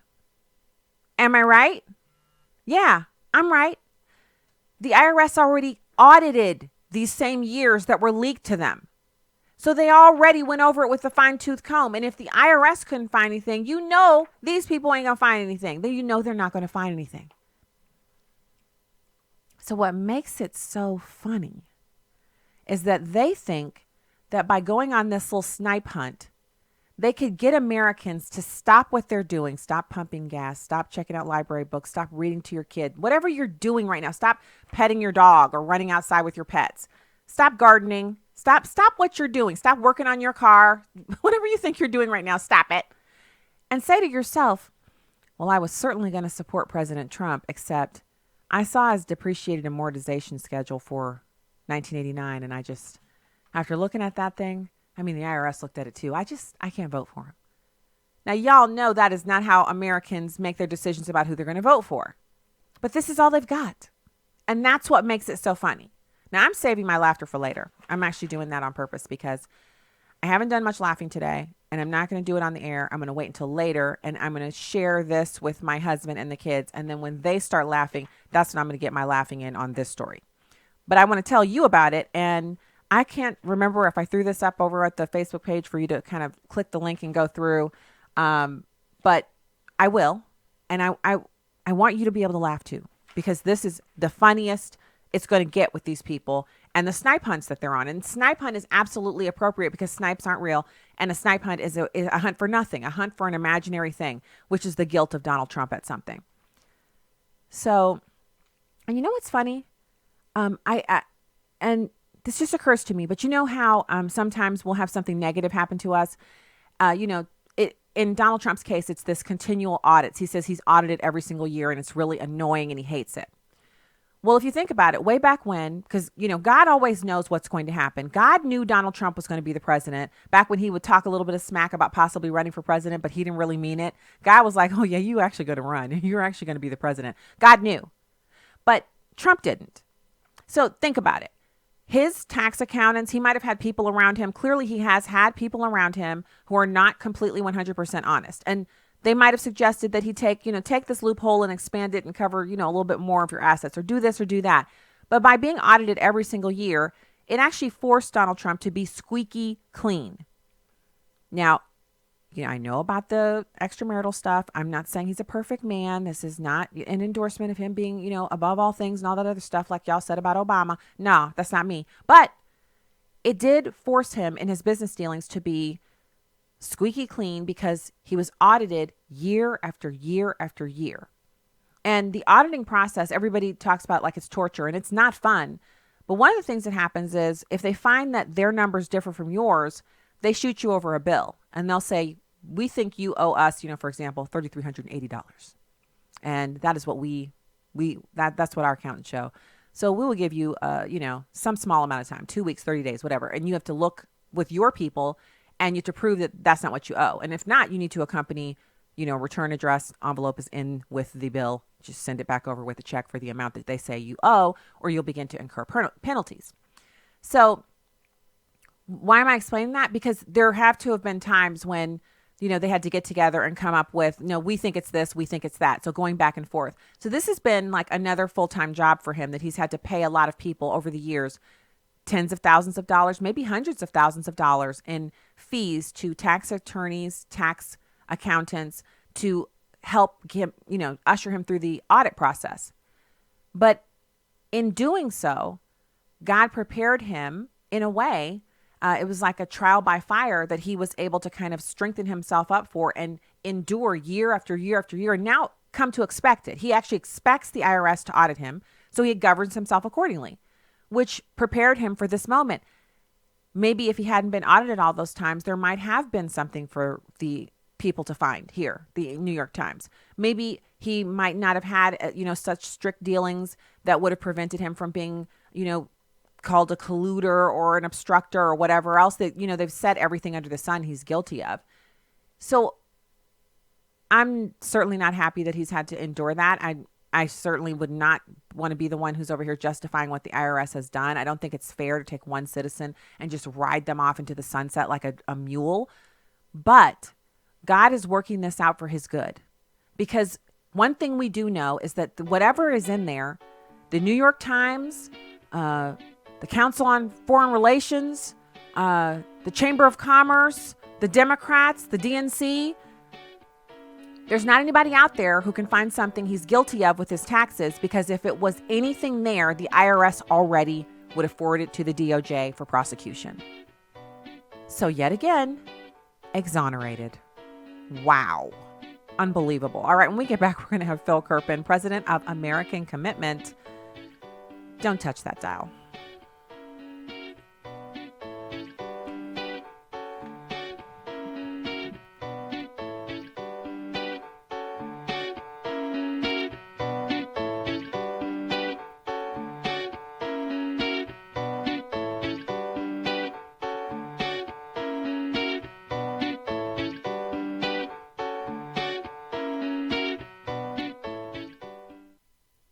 It's amazing but true. When it comes to one of America's biggest household expenditures, healthcare, a lot of people think they've got no choice. People are used to thinking we have to do it this way, but they don't. Yes, you have the freedom to choose an alternative with your healthcare.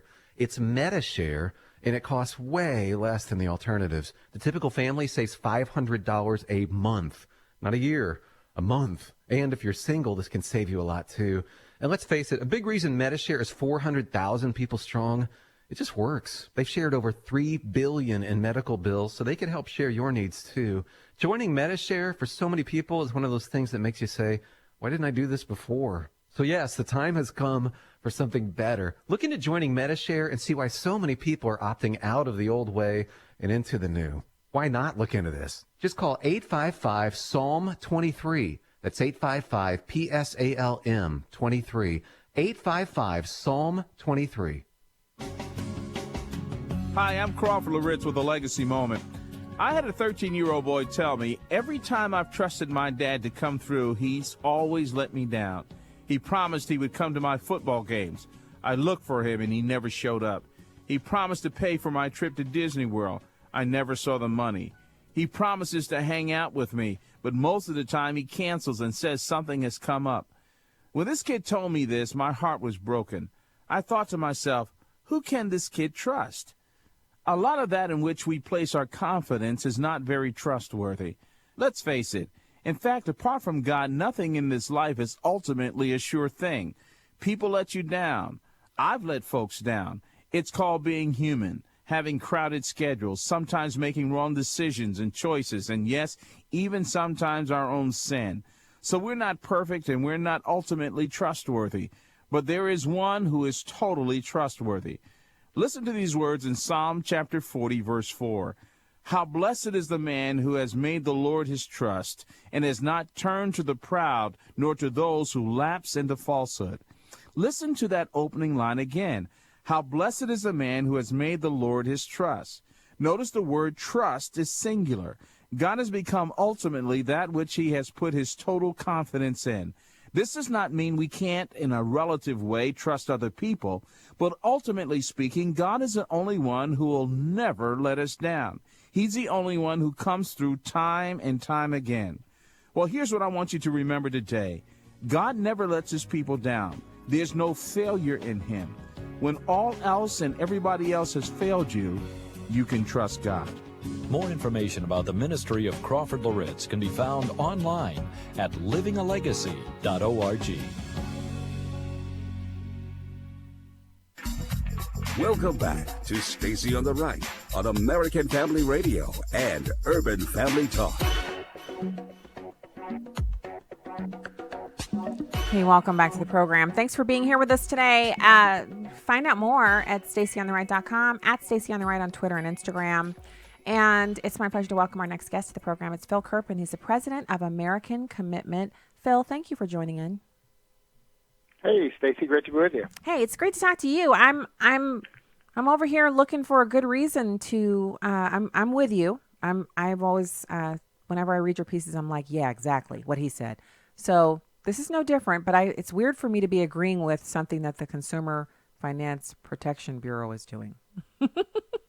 Well, there's been a big change over there. I don't know if you noticed, but it's not the same place it was when Obama's guy, Richard Cordray, who Elizabeth Warren picked, was running it. And the interesting thing about the CFPB is that they're a little bit behind all of the other federal agencies in terms of undoing Obama's excessive regulation, because Obama's appointee was still there until almost the end of 2017, almost a full year into the Trump administration, because the way they wrote the Dodd-Frank law, the director gets a 5-year term, and supposedly only can be fired by the president for cause. And President Trump did not decide to test that for cause clause. It would have been a big lawsuit if he tried to fire him and all that kind of stuff. And I also think he thought sort of the politics of it were better to keep him there, since he knew that Cordray wanted to run for governor of Ohio. He didn't want to give him the benefit of firing him and letting him go on the campaign trail as the guy who got fired. And you can't criticize that, because he lost that race, and we have a Republican governor of Ohio. So in any event, the president let him stay on the job, either because his lawyer said he had to, or because he didn't want to have that legal fight. He let Obama's guy stay on the job until very late in 2017. So we're only now seeing, some of the major CFPB regulations from Obama be reversed. Kind of the things we saw at other agencies, a year or two ago. We're only now seeing CFPB because they were still writing Obama regulations when Trump was president. And so this regulation that I wrote this column about that they're taking public comment on now for short-term loans like payday loans and vehicle title loans, that kind of stuff. This rule was actually issued when Trump was president. It was issued in 2017, but I call it an Obama regulation because it was Obama's guy who wrote it and promulgated it. He was still on the job then. So that is a great explanation, because I think a lot of Americans assumed that when President Trump came into, and was inaugurated and started assuming the government there, that the CFPB would have been reworked at that point. But I also kind of, in my mind, I thought he can rework a lot of agencies, but the CFPB is almost like a commie organization that Elizabeth Warren birthed into this universe, and so he's, well, they set it up in like this incredible way. I mean, the every other federal regulatory commission has 5 members, 3 of one party, 2 of the other, and they get their appropriations from Congress. They have oversight hearings and all that kind of stuff. CFPB is very different. I mean, they set it up so that all of the power is in one single individual. And he's got a 5-year fixed term and can only be removed for cause. And they get their budget from the Federal Reserve, so they don't even have to go to Congress for an appropriation. They really don't have to answer to anyone.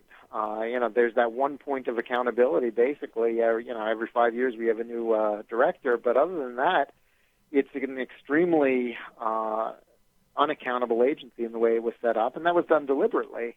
Of course, on the theory that, bureaucrats and regulators make better and more enlightened decisions when they're insulated from politics. I think sort of the opposite tends to be the case.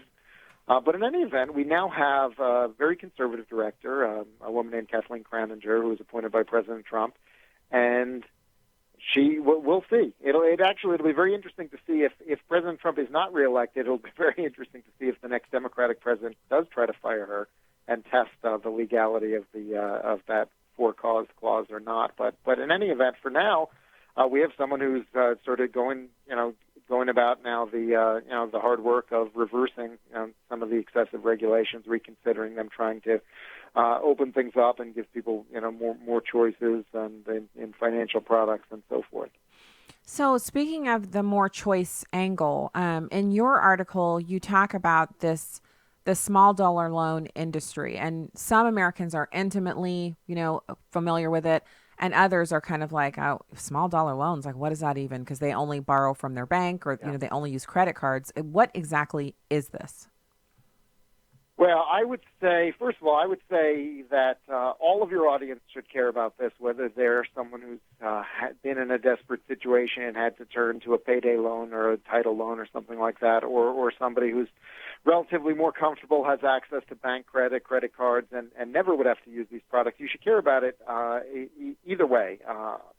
First of all, if you are someone who ever has had to turn to one of these products or might in the future be in an exigent financial circumstance where, say if you can't get money today, you can't get your car fixed, you can't get to work tomorrow, there's no money, you have nowhere else to turn, you don't have family who can help you, you need to have some place to go as that lender of last resort, and that's what these they call them community financial centers. It might be, a checks cashed place or a payday loan place or what have you. But the ability to get sort of last resort funding in emergency circumstances is really important to the economy, and it's about $20 billion of credit.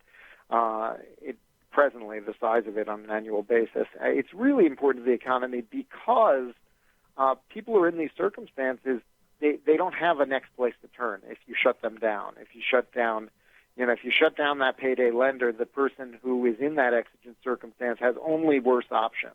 They're either going to try to pass a bad check, or they're going to let an important bill go unpaid, or they're going to maybe turn to a criminal lender, a loan shark or something like that that's totally unregulated and very dangerous in many cases. And so last resort credit, we might wish that everyone had access to low-cost bank loans and so forth, but there are people where just the economics of that, it's too risky, and they don't have that kind of and this industry has filled that gap. And, we have seen a lot of unfortunate stories of people who get in over their heads with these, and I certainly have a lot of sympathy for that. But I think that we need to have a lot more balance than the Obama administration and Richard Cordray did when he developed this rule, because if they let the Obama regulation go in, and the Obama regulation was called mandatory underwriting. The idea was that when you go to borrow $100 for a week, you ought to go through a process of documenting and proving your income and your assets and all your outstanding obligations, and it goes in a file and it goes to an underwriter who determines that you'll be able to pay it back. And that's a process that makes sense on a mortgage. It might make sense on a car purchase loan. But the idea that you're going to do that when somebody needs $100 today, that they can pay back out of their next paycheck, you can pull it right from their next paycheck. The idea that you would go through that whole process is crazy from a timing standpoint and from a compliance cost standpoint. And when you consider that this has been a pretty tough business to be in, it's not like these places are minting money. In fact, a lot of them have already gone out of business, mostly because the economy's been a lot better in recent years, but also because there's been a lot of state regulatory activity. It's been expensive for them. You put a rule like that in, and almost all these places would close down or get out of that business. And I think they wanted that. I think they said, look, this is not, this is sort of an unsavory thing. We don't need it. Let's shut them down. But one of two things happen if you shut down the private sector small dollar lenders. Either nothing replaces them, and people who need them or are in exigent financial emergencies, they have only worse options, or you get what the left really wants, and this is where I think your listeners who are not in that situation themselves really should be concerned about this. What the left really wants after they shut down the private sector small dollar lenders is they want to replace it with government. And in particular, Elizabeth Warren has suggested that we shut down the private sector small dollar lending industry, and then we have the post office become a bank where people can get small dollar loans from the government through the United States Postal The post Service. office? And yeah, my eyes are about to fly out of my head. What do you mean? The post office? Yeah, the same place that can't manage to deliver the mail half the time. And I don't know. I don't know. I shouldn't say that. I've had some very good mail carriers at times. Presently, we don't like our current one. Does not do a great job. Some are very good.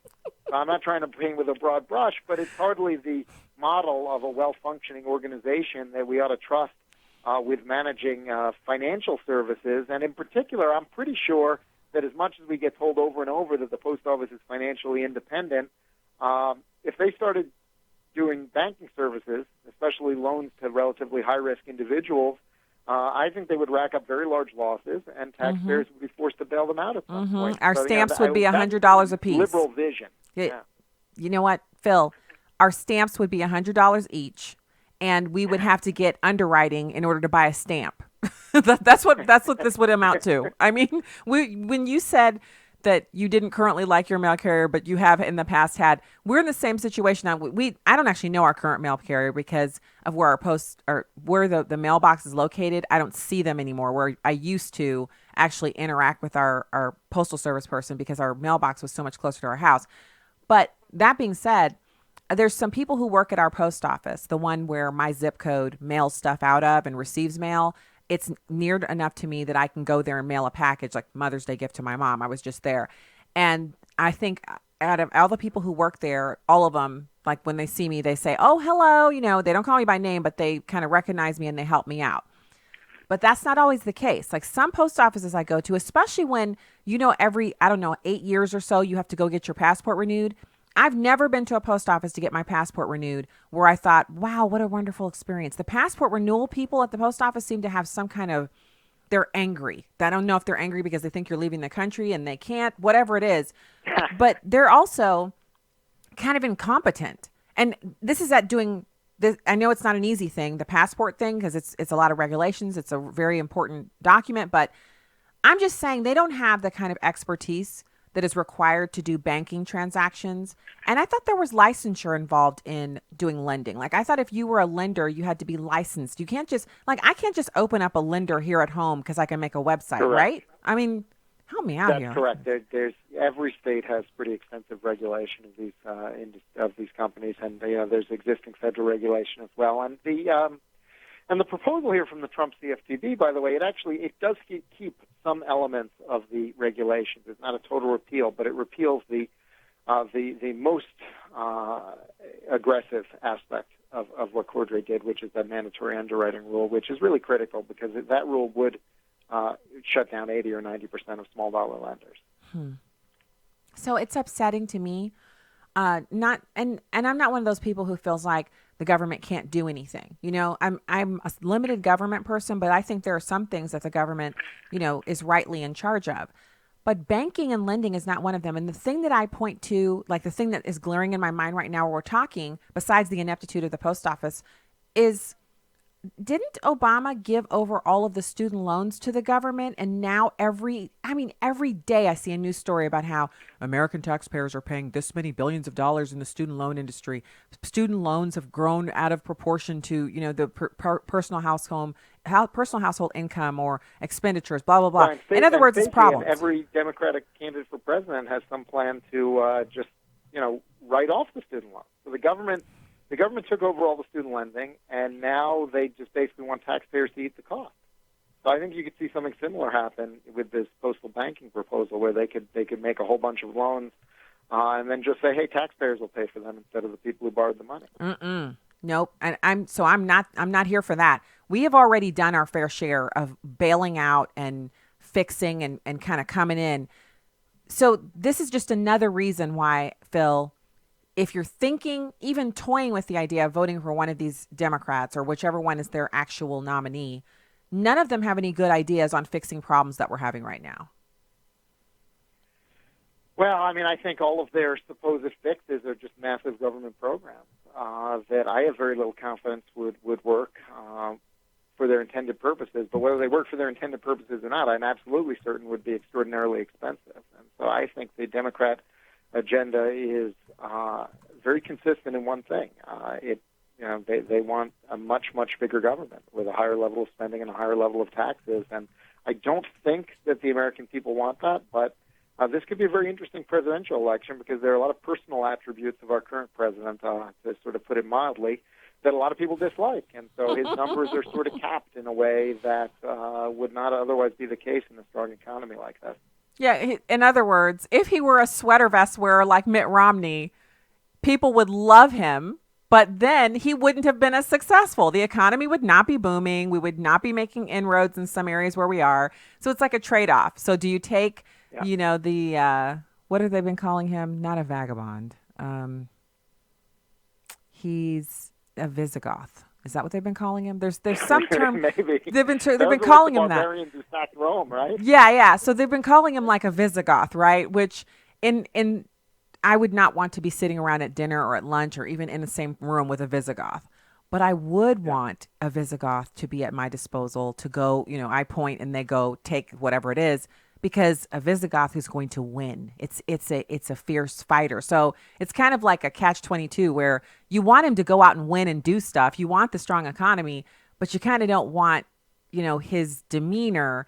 And it's set. You know, Phil, I just don't see President Trump changing significantly. Like we're not going to wake up, next week on Monday. If he changes, he'll be getting more Trumpy now. Yeah, exactly. He's not going to be tweeting, lengthy sonnets or Shakespearean, he's not going to do that on Monday.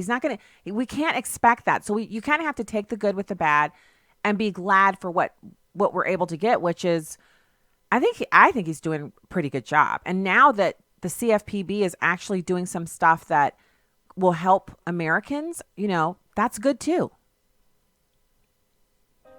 Yeah, absolutely. Look, I mean, I think that, when you look at what's been happening, every single agency in terms of deregulation, it's hard to criticize almost any of it. I mean, from a free market, economic policy perspective, this has been an exceptionally good administration. Now, they haven't got a whole lot done legislatively. They've tried. Congress hasn't really helped much. But you look sort of everything they've dialed back at EPA, everything they've done at HHS. They've done some major things at Treasury and IRS. And at CFPB, there's a lot of heavy lifting, but they're starting to do it. So I think, you look at sort of they've met the executive order, the 2 in, 1 out rule, 2 old regulations. Yeah. From the books for everyone, new one that's put in, and it's good stuff. It's a pretty good story on regulation. It is. That said, though, Stacy, the problem with doing things executively is the next Democrat can flip them all back. So at some point, you need to actually get laws. Okay, we're out of time, but thank you for coming on, and we'll be right back with more. This is Uncommon Moments. Here's former Super Bowl winning NFL coach Tony Dungy and his wife Lauren sharing from their book Uncommon Marriage. Tony is analytical like his dad. He'll say, "We can do this, and here's how we should go about it." As a result, his plans usually turn out well. We are opposites in a number of ways, but we've learned to respect and navigate our differences. One thing you can do to discover the unique differences between you and your spouse is to talk with their family. As Lauren interacted with my family over the years, she learned more about me. I did the same with her family. This helped me see how Lauren was wired. I realized how special and wonderful she was. And I was able to learn things about Tony that really helped in our uncommon marriage. Tony and Lauren Dungy, authors of Uncommon Marriage, learning about lasting love and overcoming life's obstacles together. Discover more at CoachDungy.com. This is Life Issues with Brad Mattis, president of Life Issues Institute. Nothing demonstrates that elections have consequences better than these two opposite outcomes affecting the lives of unborn babies and their mothers. North Carolina Governor Roy Cooper vetoed a bill that would have protected babies born alive during a late-term abortion attempt.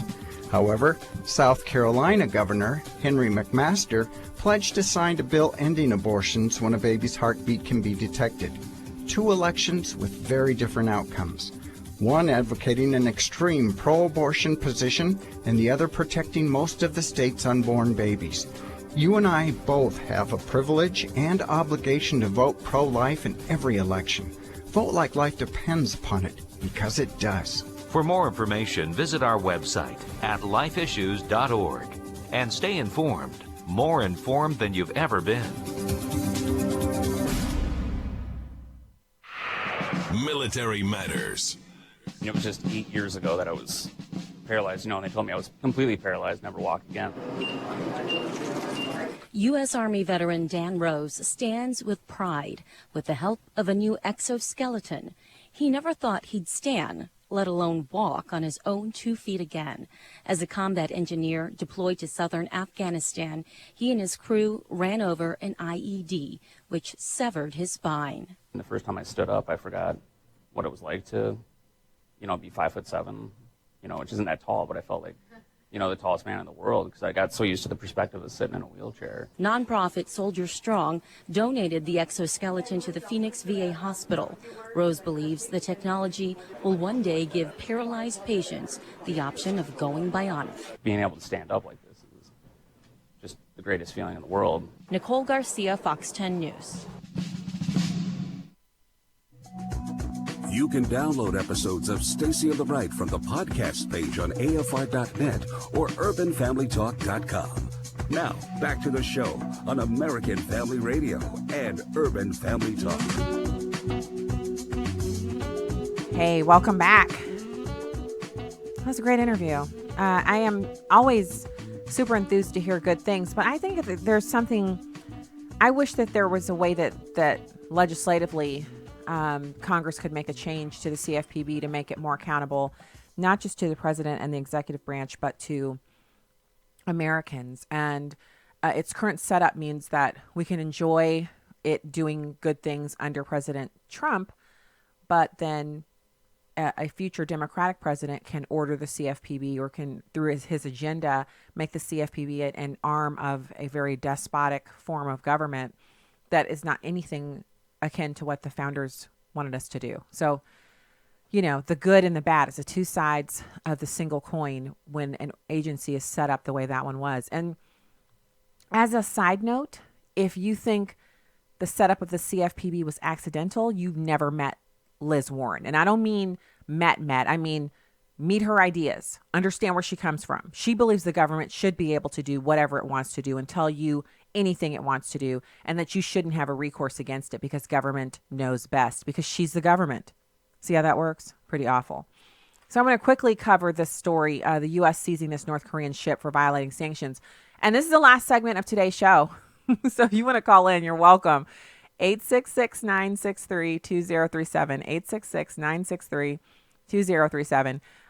U.S. seizes North Korean ship for violating sanctions. So what it is we've got these U.S. authorities who have seized a North Korean ship that was transporting coal in violation of international sanctions against North Korea. The name of the North Korean ship is Wise Honest. Wise Honest. And it's the first seized by U.S. authorities over sanctions violations. It is now approaching U.S. territorial waters, accompanied by the U.S. Marshals and Coast Guard. The sanctions-busting ship is now out of service, according to U.S. Attorney General, or actually Assistant Attorney General John Demers. He said this when he announced the seizure. Now, U.S. banks are unaware of the Wise Honest home port. Were financing its servicing and equipment, according to the DOJ. A civil complaint seeking the ship's forfeiture was filed in the Southern District of New York on Thursday after the ship was taken into U.S. custody. Now, the complaint actually indicates that a warrant was issued for the seizure in July of 2018 after Indonesian authorities seized the ship and convicted its North Korean captain of offenses related to the improper documentation for the ship. So the long and the short of it is, in order for sanctions to work, the actual functioning mechanisms by which the sanctions would be implemented, those things have to be adhered to. So they have to follow the law. So they have to, it's like with anything. If you tell your kids you can't use your devices after 9:30 p.m. and then you're in your room doing, watching TV or sleeping or whatever, and your kids realize there's no oversight and they start using their devices after 9:30, well, that's what's going to happen. The kids are going to flout the rule. Not because they're horrible, because they're humans. And so if we set up sanctions, we have to be prepared to enforce those sanctions by cooperating with other nations who are participating in the sanctioning process with us, and by utilizing our justice system and our ability to, in this case, seize a ship to make sure that they're not able to use the coal that they're looking for. And it's not harsh. It's absolutely the right thing for us to do. And when we do it, we are making it possible for them to feel the effect of the sanctions and change their behavior. Otherwise, what is the point of the sanctions? No point. No point whatsoever. So I talked about the bleak post-Mueller landscape. Now I have a couple things to get to before we finish the show out here. And I want to make sure and cover these because I have so much for tomorrow that I don't want to have to hold a whole bunch of it over. Okay, so, let's go into progressives facing this bleak post-Mueller landscape. Now, why are we calling it bleak? Well, because for 22 months, the progressives have been holding on to Donald Trump's guilty of collusion and of obstruction. And they insisted that he was a Russian asset. So if those things were true, they would be in high cotton right now. They would just be dancing a jig, and they'd be what I call Snoopy dancing. They would be enjoying themselves, living life to the fullest, living their best lives, whatever your analogy is, YOLO, whatever. They would be doing that. But they're not, because they were wrong. So Democrats are now turning their guns on the person they view as the messenger because Barr wrote a summary of what was happening. Now, it's kind of unreal to watch them besmirch Barr's character and his conduct, because up to now they hadn't really cared about him much one way or the other. And they're literally defaming the man out of anger over the fact that Mueller didn't give them what they wanted. And they will defame Mueller. They will make these long, lengthy, horrible statements against him when he comes in. The Democrats are already writing them. They're already on their little laptops and tablets typing up the horrible defamatory statements that will be insulting to Donald Trump, William Barr, and him, Mueller. He's no longer their savior. He doesn't ride a white horse anymore. He's not even a man anymore. He's a horrible, horrible being that they're going to have to vanquish, and they're going to have to make mincemeat of him in front of the American people in the hearing when he comes to testify. And I want to call out a few things that have not happened. Had they happened, the Democrats would probably have some justification in being so angry with Barr. And then, there's a twist at the end, which is always delicious. So has Barr's Department of Justice actually monitored the communications of reporters or ordered the surveillance of a television journalist? No. Has Barr used a government jet to take his family to the Belmont Horse Stakes race as a previous AG did? Has Barr met secretly on an airport tarmac with the spouse of a person his Justice Department is investigating? No. Who did those things?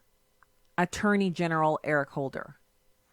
Also, AG Eric Holder said he was President Obama's wingman, and he called America a nation of cowards. Do y'all remember that? And I remember being especially enraged when AG Holder said we were all cowards, because he's never served in the military. And many, many millions of us cowards out here in the hinterlands have. Also, Holder, he's not a gun owner himself. It takes a certain level of, steel in your spine to say, I'm going to take on the responsibility of owning firearms and being trained and knowing how to use them.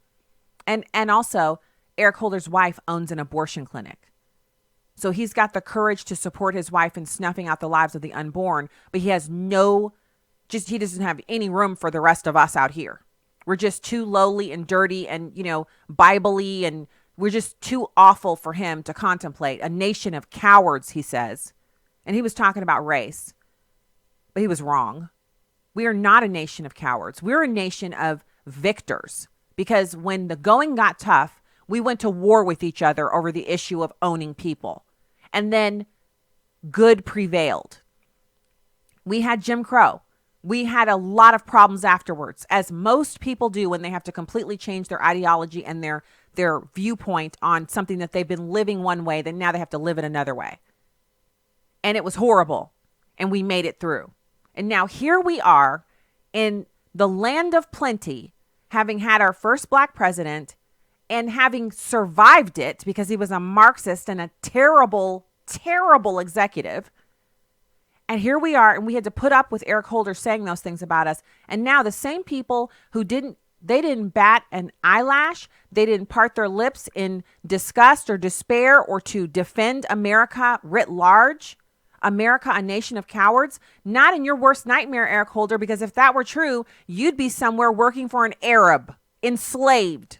That's if this was a nation of cowards, you wouldn't even be here. Because, the non-gun owners, they go first. The ones who aren't willing to defend themselves, they go first. The ones who, are academics and really only know, they're only book smart, they go first. You know that, right? Just look at the history of different countries. And when they go down the drain, the ones who survive are the ones who are street smart and gun wise and understand that they have to defend themselves. And the others, well, you know what happens to him. You've read the history books. And Eric Holder is one of them. He's totally down with, coddling himself up to power and sneaking around and, funding his wife's abortion clinic. But he's not very strong when it comes to actually standing up to the evil that exists in this world. He wouldn't be able to do it. He'd need some of us rubes out in the hinterlands to get up and stand in front of his weak-kneed self. That's what the truth is about him. But he called us a nation of cowards. Cowards who would unfortunately have your back, since you're an American too, Eric Holder. Take that with you. So you've got all these things that Eric Holder did when he was Attorney General that the Democrats are perfectly fine with. And now you have AG Barr, who hadn't been there 10 minutes, and he's already been held in contempt by, the panel. And they want the whole House to hold him in contempt.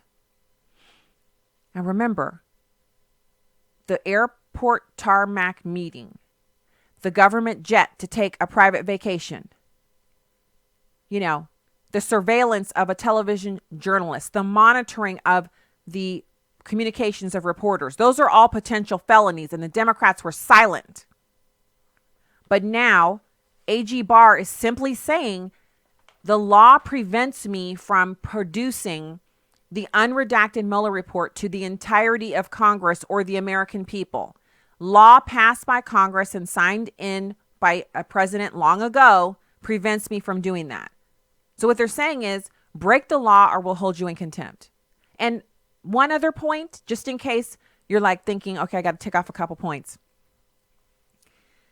You realize that it's about 1%, 1.5%, let's just say 2% to be generous. There's like 2% of the entire Mueller report that is currently redacted.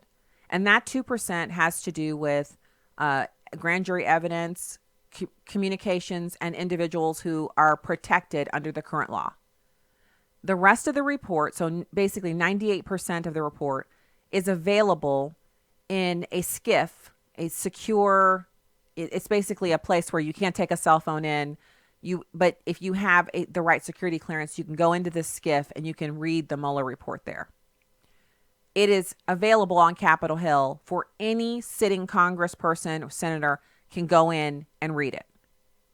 So they're actually holding him in contempt for something that already exists. And here's another little bit of interesting information. The White House, per the White House, who is keeping track, because you have to sign into the SCIF. So it's not like you can say, I read the Mueller, the unredacted or the mostly unredacted Mueller report last night. You can't. You can't read it on your home laptop or your highly secured laptop that's government issue. You can't use your highly secured government issue phone to access it. You actually have to go to the SCIF and read it, which means when you get to the SCIF and you turn in all of your purse, if you were me, just if it's me and I had the clearance and I was going to the SCIF, I'd have to turn in my purse, my cell phone, my laptop, and my laptop bag. In my laptop bag, I'd probably have a little bottle or little to-go, little hard Tiva thing of coffee or a little water bottle, a little chubby in there, some gum, some curiously strong Altoids, a whole bunch of packages of those little individual wrapped tissues, numerous pens, business cards. So they're going to go through all that. They're going to look it all over. I'm going to have the weird earbuds that I have to use for this iPhone 7 because iPhone's starting to really be a lot of garbage. They don't seem to know what people want. Whole nother show. So I'd have to turn all that in and they would scan all of it and make sure that it was, none of it bad stuff. And then they would take it and I basically would sign my name and say why I'm coming in. I'm Stacy Washington and here's my badge so you can see that I have the clearance. Sign in, and then they're going to wand you and make you walk through basically like the same thing they have at the airport. They're going to send your bags through a scanner to make sure there's nothing they can't see in the bags besides them already having looked in it. Then they're going to keep all your stuff because a SCIF means you can't carry anything in because they don't want you going in with your cell phone and taking pictures of the unredacted Mueller report and that getting out. So in order to just prevent you from doing that, you can't carry anything in. So they're keeping track of how many people go over to read it, and none of the Democrats have been there. They say they want the unredacted Mueller report. The 98% unredacted Mueller report is sitting in a SCIF on Capitol Hill. All they have to do is go over there and get it. It's at the DOJ. They won't go. They have not gone. So if that's what they want, why are they holding him in contempt when it's there and they can go see it? Maybe because they don't really want to see it? Oh, there's the music. Guess what, guys? Rocking and rolling. Until tomorrow, God bless you from the Heartland citizens. Have a fantastic evening. Stacy Washington, stacyontheright.com. Thanks for making your home at American Family Radio and Urban Family Talk.